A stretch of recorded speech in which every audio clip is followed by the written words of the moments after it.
Gloria al Señor. Vamos a poner en manos de Dios nuestra palabra esta noche. Señor Jesús, amado Jesús, gracias porque podemos compartir esta noche contigo, Señor, la palabra. Yo te pido que el Espíritu Santo tome total control de mi persona, Señor, para que sea tu voz, sea tu mensaje, sea tu palabra. Yo solo quiero ser un canal de bendición, si tú así lo permites, y sé que tú estás aquí, y sé que lo quieres hacer. Por eso, Padre, te doy gracias, porque me usas en esta noche para dar un mensaje de amor, de bendición. Gracias, Jesús. Amén. Amén. Gloria a Dios. Quisiera que me acompañaran en sus Biblias a Apocalipsis capítulo 3 y veamos el verso 8. Apocalipsis 3:8. Dice: yo conozco tus obras, he aquí he puesto delante de ti una puerta abierta, la cual nadie puede cerrar, porque aunque tienes poca fuerza, tú has guardado mi palabra y no has negado mi nombre. Pueden sentarse, mis amados hermanos. Esta noche vamos a hablar del Padre Nuestro. Pero antes de entrarle a eso, yo quería leerles esto porque la realidad es que muy pocos en su vida cristiana saben que la oración es una puerta hacia la dimensión gloriosa de Dios. Muchas personas al orar no se percatan que están entrando al lugar santísimo. Si ustedes se recuerdan, mientras Cristo estaba muriendo en la cruz, incluso cuando Él muere, hay un terremoto y se rompe el velo del templo y queda expuesta el arca del pacto, cosa que hizo que se rasgaran las ropas los religiosos, porque era algo terrible pensar que cualquiera de los de afuera en los atrios pudieran ver el arca del pacto, porque nadie podía verla y vivir. Era un artefacto sagrado para ellos, que eran religiosos. Pero lo que no entendieron fue que Cristo en la cruz abrió un camino, una puerta, para que cualquier persona que tuviera fe en Jesús pudiera doblar sus rodillas y estar ahí mismo ante el trono de Dios. A veces no nos percatamos que la oración es esa puerta, que es ese Cristo de gloria, porque Jesús dijo, yo soy la puerta de las ovejas.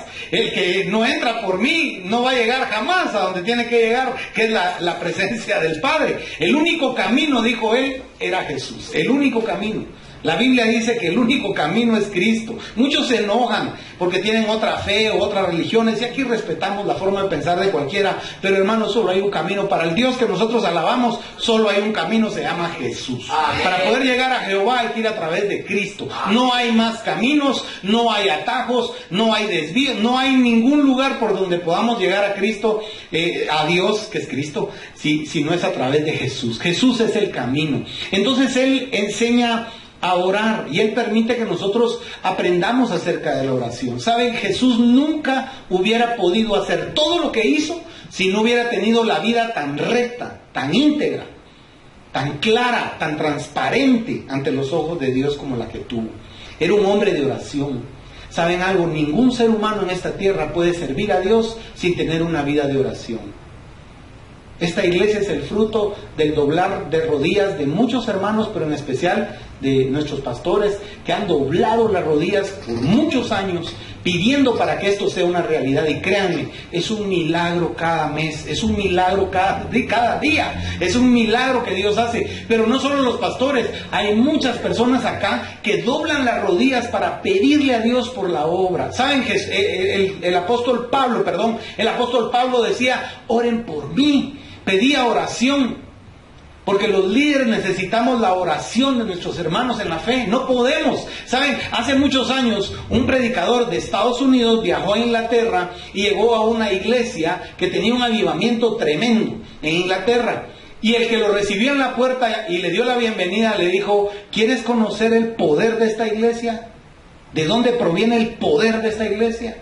Y él lo llevó a un lugar donde había cantidad de gente, una cantidad enorme de gente clamando a Dios. Y le dijo, por eso es que esta iglesia tiene poder. Porque estas personas durante todo el tiempo están orando, pidiendo que venga la presencia, la unción, el poder de Dios.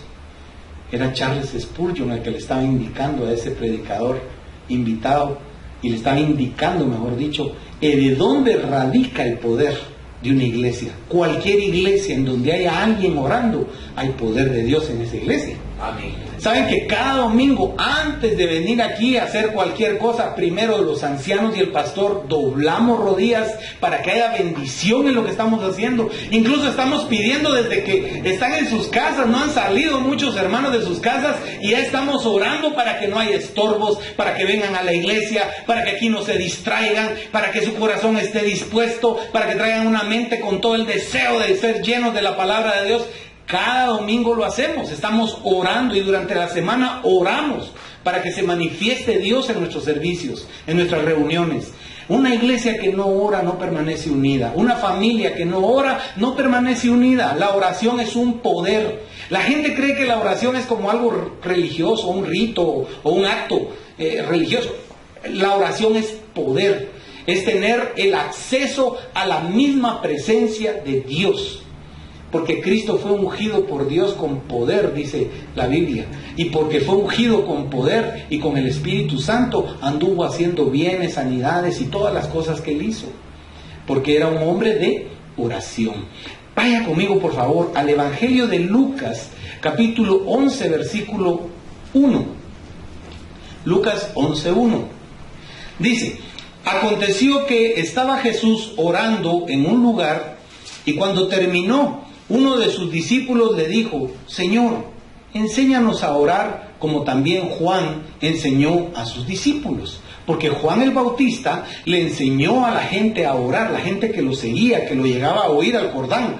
Él les enseñó cómo orar. Pero este discípulo le dijo a Jesús, después de ver que Jesús, porque Jesús fue a orar y seguramente este hombre pudo alcanzar a ver algo. Y él le dijo: ala, Jesús, yo vi que estabas gozándotela, enséñanos cómo. Y Jesús, ¿sabe? Les enseñó. ¿Sabe? Hay muchas personas. El otro día, con tristeza, escuché a un siervo de Dios, porque es siervo de Dios, y a veces los siervos de Dios tenemos equivocaciones. Y este siervo de Dios me dijo: es que fíjese que esta revelación, solo porque es aquí el lugar donde yo comparto, la doy, porque yo mis revelaciones no a cualquiera se las doy. Hermanos, si la palabra de Dios es para cualquiera, es para todos. La revelación no se puede guardar o atesorar como que fuera una propiedad exclusiva del que predica. Si lo que uno predica viene del Espíritu, no es de uno. Si lo que uno habla es de la palabra, no es de uno. Entonces no podemos negarle el mensaje a nadie cuando es de Dios. Cuando es una verdadera, porque muchas veces tenemos revelaciones, pero no vienen de Dios. Cuando nos enseñan cosas que están apartadas de lo que es la Biblia, tenemos que tener cuidado. Porque a veces hay hermanos que enseñan cosas que no están en la Biblia. Yo ya le he contado de una vez que me dijeron que si me inyectaba el Salmo 23, como que era drogadicto en la vena. Entonces yo dije, no, yo lo leo y lo creo. Pero de así hacer esas cosas, si no.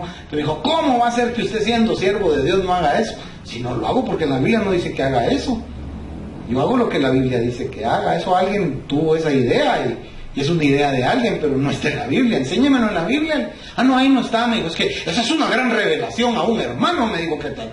Pues bueno, yo respeto. El hermano se quiere estar inyectando ficticiamente algo, pues esa es cosa de él. Pero yo prefiero leer y creer y pedirle a Dios que me revele la verdad, porque de nada sirve tener la Biblia abierta en el Salmo 23 para que cuide la casa de Dios o para que el cuarto esté protegido mientras dormimos. Discúlpeme, eso, la Biblia no es un fetiche, la Biblia no sirve, no es un amuleto. La Biblia es la palabra de Dios que nos revela vida y nos revela eternidad al corazón. Ahora, si va conmigo por favor a Mateo, ahora Mateo capítulo 6, porque ahí en Lucas se ve el Padre Nuestro, pero aquí en Mateo 6, previo a eso quiero que veamos el mismo evento, pero desde otra óptica, desde la óptica de Mateo. Dice, mas tú, está diciendo el Señor, mas tú cuando ores, entra en tu aposento y cerrada la puerta, ora a tu Padre que está en secreto. Y tu Padre que ve en lo secreto te recompensará en público. Y orando, no uses vanas repeticiones como los gentiles, que piensan que por su palabrería serán oídos. No os hagáis pues semejantes a ellos, porque vuestro Padre sabe de qué cosas tenéis necesidad antes que vosotros le pidáis. Pero ojo, cualquiera agarra esa última parte y dice, entonces ya no hay que orar, porque como ya Dios sabe, no hay que orar, porque Él ya sabe. discúlpeme, hay que orar, hay que decirle, es cierto, Él lo sabe todo, pero tenemos que nosotros humillar nuestro corazón delante de Dios. Jesús lo hizo y Él puso el ejemplo. Jesús fue un hombre de oración todo el tiempo. Era un hombre que se apartaba, iba a orar y tenía momentos tremendos de oración. Entonces, aquí hay que entender algo bien importante. Dice, mas tú cuando ores, entra en tu aposento. Es muy lindo cuando oramos grupalmente en la iglesia, es muy hermoso tener momentos de ministración en grupo, en la iglesia, eso es algo precioso, pero no puede sustituir la oración devocional y personal. No hay un sustituto para los tiempos a solas con Dios. Miren, cualquier siervo de Dios, cualquier predicador no me dejará mentir de que uno como predicador tiene que apartarse en algún momento y tener intimidad con Dios en oración. Porque si no, uno no puede servir a Dios. Un predicador que no tiene tiempos de oración continuos, tiempos de oración largos incluso, no puede servir con eficiencia a Dios porque ni siquiera lo conoce. Porque ¿cómo va a conocer a Dios si no tiene intimidad con Él? Si no lo escucha, si no ora. Porque orar no es solo hablar yo, orar es oír lo que Él tiene que decir. Miren, hermanos, ahí en su cuarto, si tienen la posibilidad de que sea ahí, pongan la Biblia sobre la cama e hínquense. Si quieren pongan un cojín si les duelen las rodillas, pero hínquense. Y ahí oren con la palabra de Dios enfrente y lean la palabra y oren, porque Dios les va a hablar. No se acuesten, porque si no van a pasar dormidos un montón de tiempo delante de la presencia de Dios y no va a servir de nada. Pero si van a orar, hínquense. Es muy importante el doblar rodillas, porque es una evidencia externa de algo que está ocurriendo internamente. Nos estamos postrando y humillando delante del Señor. Entonces Jesús dijo que fuéramos a un lugar privado y que ahí donde nadie nos mira, hagamos las oraciones. Miren, los más grandes avivamientos y movimientos cristianos se iniciaron en la intimidad de algún siervo o sierva de Dios orando. ¿Saben ustedes que Hudson Taylor hasta oraba enojado? Porque él tenía mal carácter y él quería evangelizar, y bueno, y dejó la China llena de misioneros, pero Hudson Taylor se hincaba y se iba a lugares, a montañas y a lugares a orar, y él tenía momentos a solas con Dios, y él hasta discutía con Dios. Él era muy sincero, muy honesto, no era hipócrita, él era él delante de Dios, y Dios lo tuvo que enseñar y corregir, y créanme que Dios lo corrigió de formas muy duras, porque le tocó vivir cosas muy duras, perder hijos, y tantas cosas que él vivió, ¿verdad? En su biografía uno puede ver todo lo que le tocó sufrir como siervo del Señor, pero él hacía algo, él oraba para que hubiera misioneros para la China. Cuando su pequeña hija estaba muriendo, le dijo: papá, amo la China y le pido a Jesús que la China sea para Cristo. Y la niña murió ahí en la China. Entonces es algo tremendo ver cómo Dios logra liberar los corazones y usar a una persona orando. Miren, por uno que está orando, Dios hace maravillas. Ahora piensen, si todos nosotros en esta iglesia nos dedicamos a orar y a pedir para que Dios bendiga la iglesia, que Dios bendiga a nuestros pastores, que Dios bendiga el liderazgo de la iglesia, que nuestros servicios sean gloriosos, que haya milagros, que haya bendiciones, que haya libertad, que haya quebrantamiento de cadenas y que quedemos totalmente libres de ataduras. Imagínense a dónde vamos a ir a parar cuando nosotros dediquemos nuestro corazón a pedirle a Dios por el lugar en donde nos alimentamos y nos llenamos de su palabra, porque dice que en público Dios va a recompensar al que de corazón y con honestidad ha estado hablando con Él, porque la oración es hablar con Dios. Dice que cuando oremos no usemos vanas repeticiones. Y miren, había un personaje cómico que se llamaba Paco Eco, y él decía: a mí no me gusta perder el tiempo, no me gusta perder el tiempo, no me gusta perder el tiempo. Era el personaje chistoso que repetía muchas veces lo mismo. Pero a veces nosotros somos Paco Eco para orar. Padre Santo, Padre Santo, Padre Santo, Santo, Padre, Padre Santo. Y creemos que esa le da solemnidad, lo que nosotros estamos repitiendo la misma frase, puros pericos, y no estamos diciendo nada. ¿Sabe qué prefiere Dios? A alguien que ora. Hace mucho tiempo, yo lo he contado en varias prédicas, mi mamá le dio trabajo a un señor que voy a arreglar zapatos, si no estoy mal, allá en la casa. Y el señor estaba trabajando afuera. A mi mamá le dio ternura, el pobre don, ahí afuera soleado, componiendo los zapatos, y ella fue y trajo un plato de comida, y le llevó un plato de comida al señor. Entonces mi mamá se entró, pero alcanzó a oír cuando el Señor le dio gracias a Dios de una forma mera particular. Ay, el Señor le dijo, gracias por lo que me voy a hartar, le dijo, qué rico, Señor. Pero fíjese que fue una oración, si usted quiere, fuera del lugar. No recomiendo usar esos vocablos para orar, pero él fue muy franco, estaba tan emocionado del plato de comida que se lo agradeció a Dios en la forma que él hablaba. Ahora, le pregunto yo, ¿cree usted que Dios le ofendió? No. No, Dios lo escuchó y dijo, qué lindo que se agradezca, porque cuánta gente come y no se acuerda de decirle, gracias Dios por la comida que me estás dando, bendícela, Señor, y límpiala, porque lo que usted compra en los mercados, hermano, tal vez ahí tienen ahí el gran santo o virgen o qué sé yo en los mercados, y uno está comiendo comida que le piden al santo o al bulto de que bendiga la venta. Y otros van más allá, tienen a su machimoncito o tiran sus limoncitos en cruz y su ruda para que los clientes lleguen con ellos porque quieren vender. Y uno va a comprar ahí los tomates, los aguacates, y luego se va a la casa y ni siquiera lo bendice. Y luego por eso vienen grandes problemas, porque no somos gente de oración. Pero si uno bendice lo que se va a comer, como le dijo el Señor a Pedro, ¿se recuerdan aquel éxtasis que tuvo Pedro en una terraza cuando tenía hambre y le tronaban las tripas a Pedro? Y tenía hambre y vio un rollo con animales y habían puros y puros, pero el Señor le dijo, mata y cómele. No le dijo Pedro, porque yo nunca he comido nada inmundo. ¿Y qué le dijo Dios? No llames inmundo lo que yo he santificado. Y era una lección que estaba recibiendo muy gráfica Pedro, porque iba a ser llevado a la casa de Cornelio.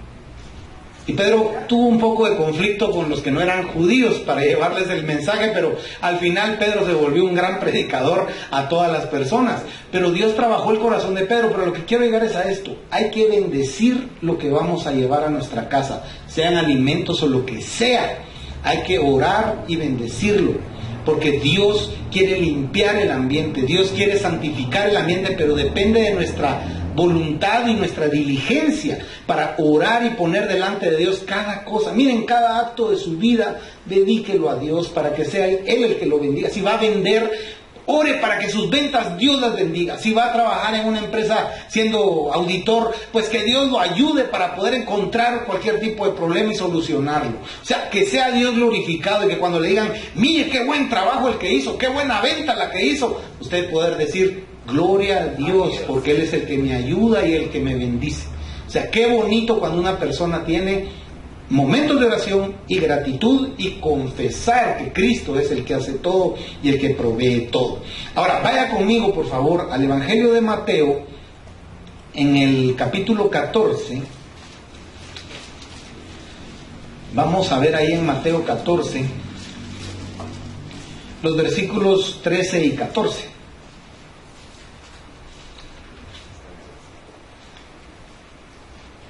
Dice,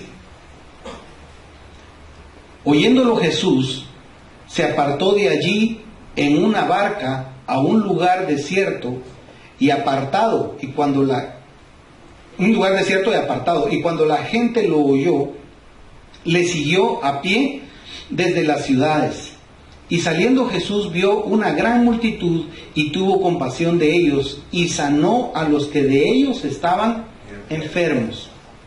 El contexto acá es bien tremendo, porque le llegan a decir a Jesús, le cortaron la cabeza a Juan, acababan de matar a Juan, y le llegan a decir a Cristo. Ahora miren, hermanos, cuando una persona, un siervo de Dios, pasa por un momento así, por muy siervo de Dios que sea, el perder un hijo, perder a alguien querido, a un compañero de ministerio, eso quiebra, eso duele. Y Jesús estaba al punto que cuando le dijeron a Jesús, Él se apartó y fue a orar, fue a llenarse de fortaleza. Y cuando estaba Él orando y regresó, vio que la gente lo fue a seguir con sus necesidades. Fíjense que a veces el siervo de Dios lo que quiere es irse a descansar, pero de repente lo llaman. O venga, porque mire, tengo un gran problema y si usted no viene a saber qué va a pasar. Y ahí va el siervo de Dios a servir a las personas. Pero las personas a veces piensan que los siervos de Dios no tienen problemas. A nuestro pastor alguien le dijo un día, dichoso usted que no tiene problemas. Ojalá si fuera, ¿verdad? Que no tuviera unos problemas, pero hermanos, todos tenemos problemas y más los siervos de Dios. Entonces, a veces nosotros vemos a Jesús como Dios y no entendemos que Él era verdaderamente humano, que Él era 100% humano.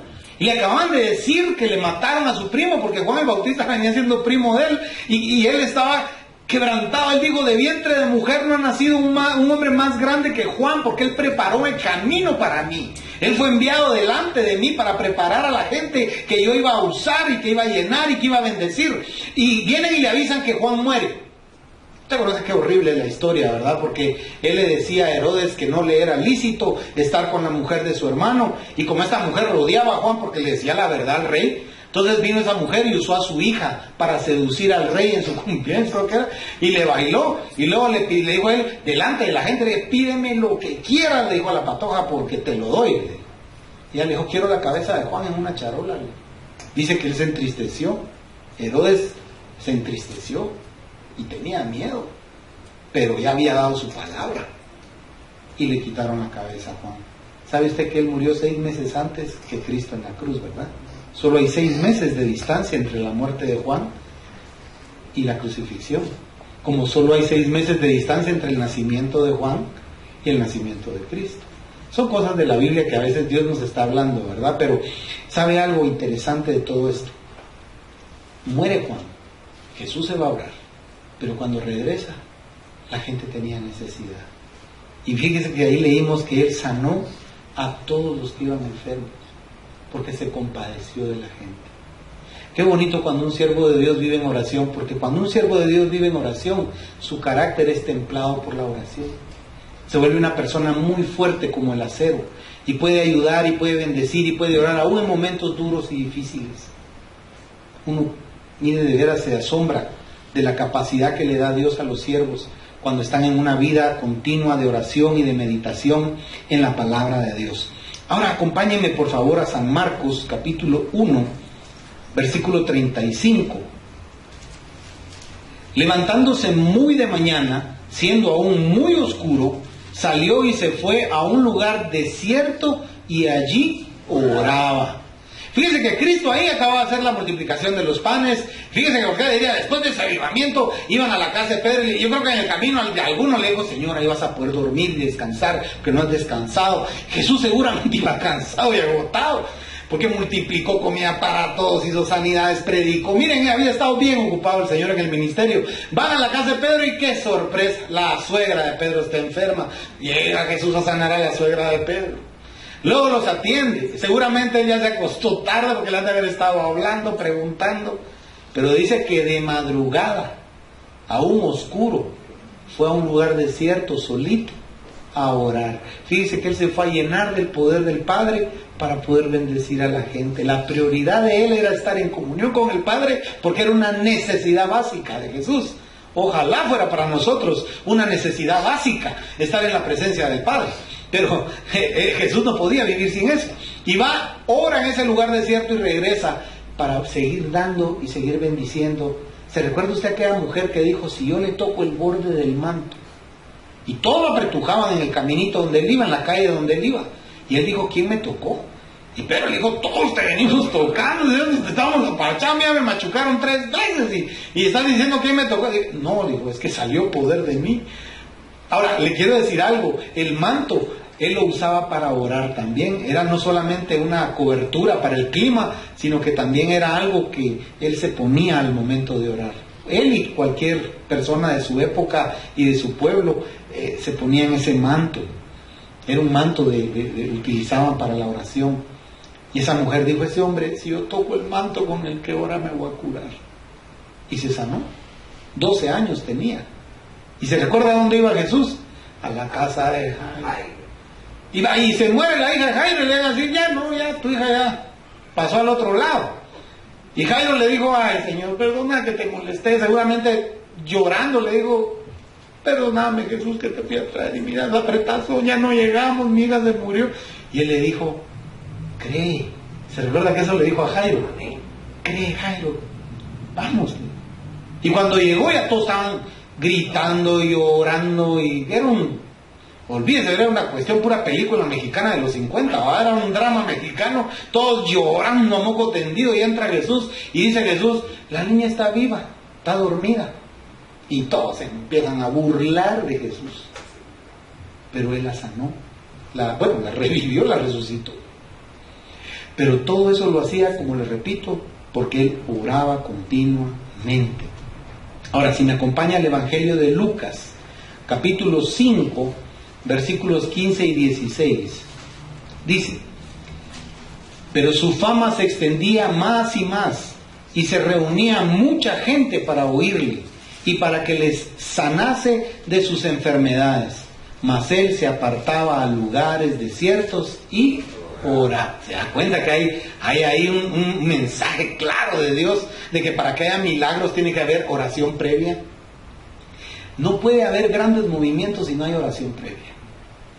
Hay un personaje argentino que hace un evento cristiano a nivel nacional en Argentina, llegan incluso de lugares lejanos, y que Argentina es grande, y viaja gente de kilómetros, miles de kilómetros, incluso de otros países del sur, llegan ahí a ese evento que él hace. Y durante varios años él cuenta que él hizo ese evento y se pegaba unas endeudadas de millones haciendo ese evento, al punto que él dijo en la última, dijo, este es el último, ya le anunció que era el último, ya no hacía otro, porque él pasaba 1 o año y medio pagando las deudas de hacer ese evento, porque él no cobraba la entrada, era un evento que él hacía, y era una gran bendición, que llenaba estadios y era una cosa tremenda. Entonces él le dijo a un predicador, creo que es Alberto Motesi, porque Alberto Motesi le dijo, no puedes parar, tenés que volverlo a hacer, la gente necesita a Jesús. Él dijo, no, yo sí entiendo, le dijo, yo ya no me puedo meter, me estoy muriendo, me estoy enfermando de las deudas y todo lo que hay que pagar, la logística y lo que cuesta. Le dijo, no, yo solo que me regalen, le dijo, el lugar, que no me cobren nada, yo lo haría, le digo, pero de lo contrario yo no, le digo, no me meto a eso. Y dice que él estaba, porque él predicaba en Estados Unidos, y estando en esa iglesia donde él estaba trabajando, recibe una llamada de madrugada, y era Alberto Motesi. Y dice, ¿sabes a quién tengo aquí conmigo? Le dijo, yo no sé si es alcalde o presidente de la capital, no sé cuál es el puesto del señor político, pero era alguien de autoridad ahí en la capital argentina.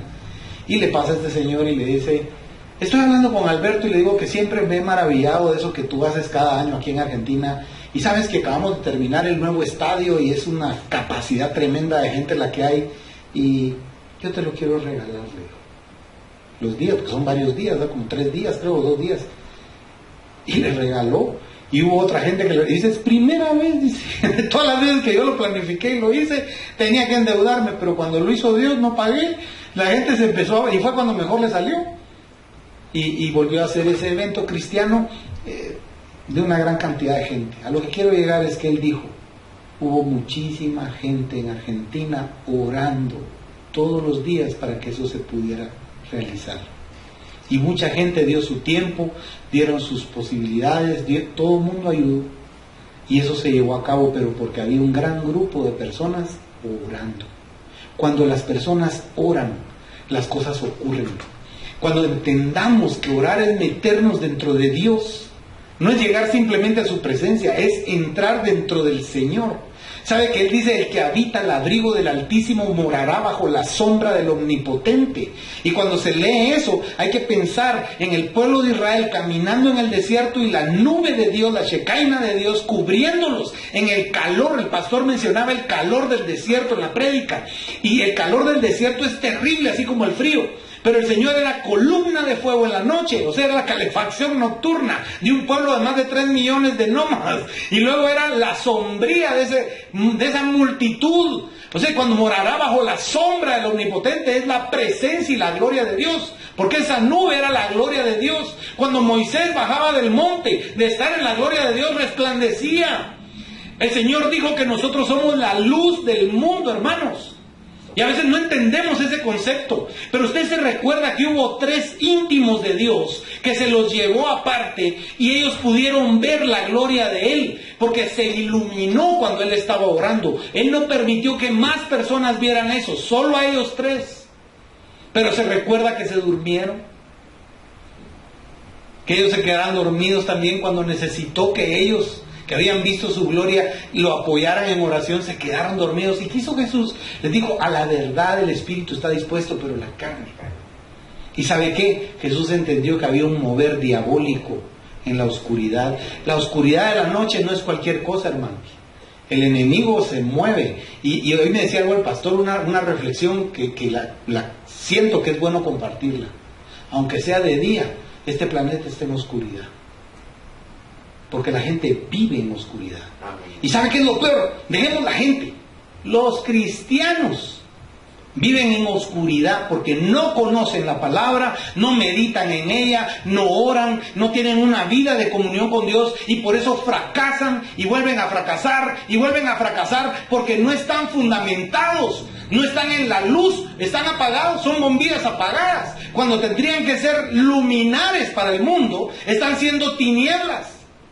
Oye, yo pensaba en eso hace un momento y decía, Dios mío, qué cierto. Y qué importante es orar, porque cuando yo oro, entonces se despierta ese poder de Dios y se mueve ese poder de Dios de luz, de vida, de eternidad y gloria. Ahora, vea conmigo por favor en el libro de los Hechos, capítulo 6, verso 8. Dice, y Esteban, lleno de gracia, y note, y de poder, hacía grandes prodigios y señales entre el pueblo. ¿Por qué Esteban tenía semejante poder y gracia? Porque oraba. Esteban oraba y era un joven lleno de poder y de gracia, porque alguien que ora es inevitable, se llena de poder y de gracia. Por eso hay que orar continuamente, hablar con Dios y escuchar lo que Dios tiene que decirnos. San Lucas capítulo 6, versículos 12 y 13. En aquellos días él fue al monte a orar. Y pasó la noche orando a Dios. Y cuando era de día, llamó a sus discípulos y escogió a 12 de ellos, a los cuales también llamó apóstoles. Fíjense qué importante. Él no fue y dijo, fulano, mengano, merencejo, ustedes van a ser los apóstoles. No. Toda la noche oró. ¿Se puede imaginar usted qué conversación tuvo con el Padre Celestial y cómo fueron poniendo a cada uno de los candidatos y evaluando y diciéndole a Dios, quiero a este, quiero a este? Sí, Señor, pues este me va a vender, sí, pero lo quiero, este tiene que estar y lo vas a amar y quiero, y Señor, pues este me va a negar, Señor, pero yo lo quiero a este también. Imagínese ese cabildeo entre Dios y Jesús. Y cómo él fue después de haber orado toda la noche a decir, fulano, mengano. Ahora, piense lo que sintió cada uno de ellos en ese momento, cuando dijo sus nombres de los 12. Eso fue un momento muy especial. Aunque usted conoce la historia, ¿verdad?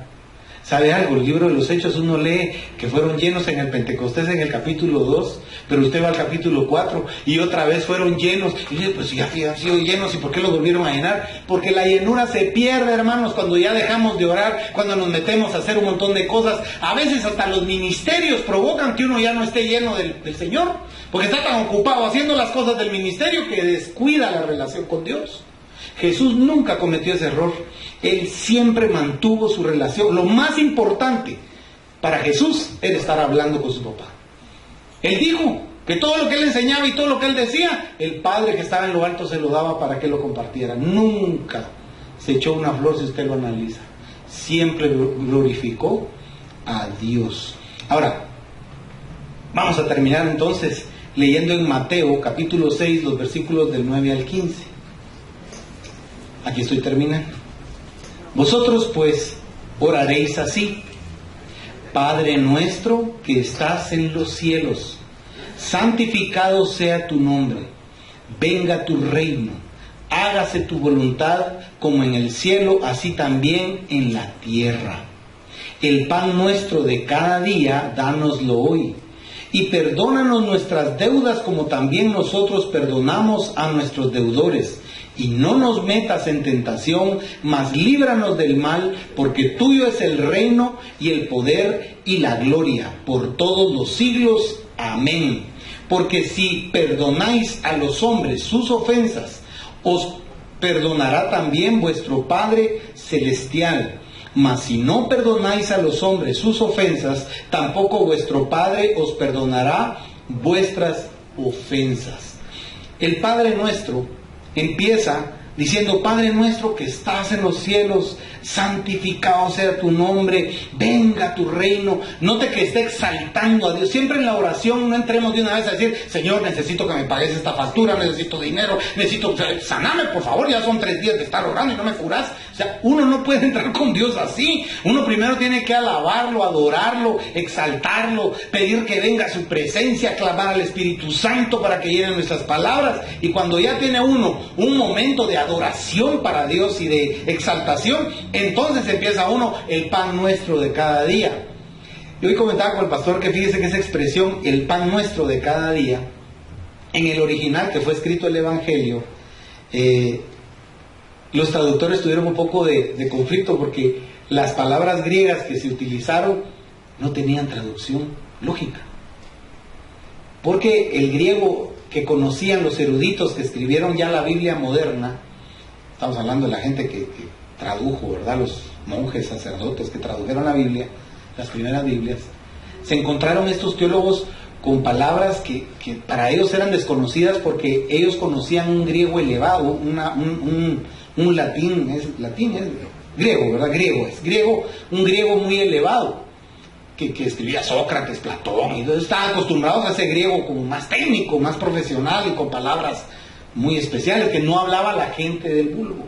Entonces hubo un griego que se llamó Koine, que un emperador dijo que lo tenían que hablar porque era un griego que lo hablaba cualquiera, para poder hacer que la gente de diferentes partes del imperio se entendieran.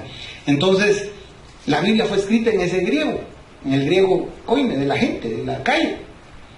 Y fíjense que muchos teólogos optaron por decir que como el Espíritu era el que daba la inspiración para que ellos escribieran los autores del Evangelio, eran palabras que venían del Espíritu, entonces así lo tomaron al principio. Pero la arqueología bíblica, que es muy importante, encontraron cartas de soldados romanos y de gente de lugares del imperio escritas en ese griego de la calle, del vulgo, y vinieron, y en una de las listas de mercado que una mamá le dio al hijo, le da instrucciones de qué comprar y dónde comprar, pero dentro de las instrucciones le dice: compra el pan del día, no vayas a permitir que te den pan de ayer. O sea, fíjense tan simple que es, ¿verdad? Pero tiene una tremenda profundidad. Aprendimos en la prédica que Jesús es el pan de vida, que es como el maná. Y usted se recuerda que nos enseñó el pastor que el maná no se podía guardar de un día para otro. Se gusanaba, se perdía, se echaba a perder. Solo podía ser aprovechado durante el día. Entonces cuando dice el pan de cada día, es porque usted con Cristo no puede hacer una oración hoy para el año que... Hay gente que el 31 dice: Señor, que el año que viene, y quieren hacer una oración para todo el año. Disculpe, pero eso no tiene efecto. Hay que orar para cada día. Baste a cada día su propio mal, dijo el Señor. Y cuando dice el pan de cada día, se está refiriendo a todo lo que usted necesita cada día. El alimento, el vestido, la casa, el vehículo, lo que usted necesite cada día, se lo tiene que pedir a Dios en el sentido muy material y humano. Pero en el sentido espiritual, el maná, la palabra, la tiene que leer todos los días, porque solo así va a tener un efecto de crecimiento espiritual. Pero si yo leo un versículo y no vuelvo a leer la Biblia en toda mi vida, ¿de qué me sirvió leer el versículo? Hay que estudiar, hay que escudriñar las Escrituras. Ahora dice: y no nos metas en tentación, mas líbranos del mal. Eso es algo que nosotros tenemos que buscar, una vida de santidad. Andamos muchas veces viviendo vidas de pecado y no logramos salir de círculos viciosos, no logramos salir de muchas cosas porque no hemos tenido una sincera oración con Dios. El Señor recomendó que no fuéramos hipócritas al orar. Un hipócrita era un actor que representaba un papel, una caracterización. Entonces Dios dice: cuando tú ores, no finjas, sé tú. Porque mire, a veces es cierto que los pastores y los líderes pues nos influencian de una manera buena y positiva, pero yo he visto a mucha gente que le copia el estilacho al pastor. Yo en muchas cosas me parezco a mi papá, soy su hijo y su oveja, entonces tengo doble justificación de parecerme a él. Pero si usted se da cuenta, no somos iguales, porque el Espíritu a cada uno le da.